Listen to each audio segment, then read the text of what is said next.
কাজী নূর হায়ুল হোসেন, সহকারী শিক্ষক, সামাজিক বিজ্ঞান, সবুজ বিদ্যাপীঠ স্কুল অ্যান্ড কলেজ। কবিতাটির নাম শিক্ষা। শিক্ষা নিয়ে আন্দোলন চলছে। শিক্ষকরা জাতীয়করণের দাবিতে প্রেস ক্লাবে অবস্থান কর্মসূচি পালন করছে। আজকে অর্ধ দিবস কর্মবিরতি। শিক্ষা একটি আলো, অন্ধকারে পথ চলা, বৈশাখী হাওয়ার মতো জীবনে আসা,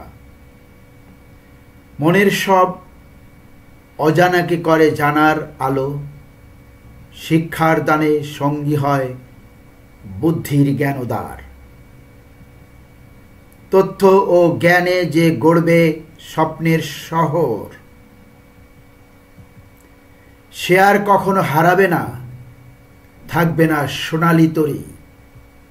শিক্ষাই হোক জীবনের বড় রত্ন। মেধায় আমরা গড়ে উঠব এক নতুন দেশ। নতুন নতুন চিন্তা উদ্ভাবনে দ্যুতি। শিক্ষা ছড়িয়ে যায়, পৃথিবীকে বদলে দেয় গতি। শিক্ষার পিপাসা কখনো মেটে না। বৈষম্যকে হারিয়ে তা সৃষ্টি করে উজ্জ্বলতা। প্রজ্ঞা ও সত্য প্রেরণা পায় শিক্ষা থেকে।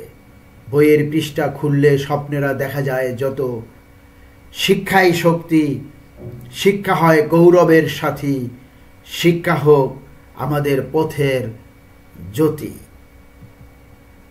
এই কবিতাটি শিক্ষার গুরুত্ব প্রভাবকে তুলে ধরার চেষ্টা করছে, যা আমাদের জীবন এবং সমাজের উন্নতির মূল চাবিকাঠি।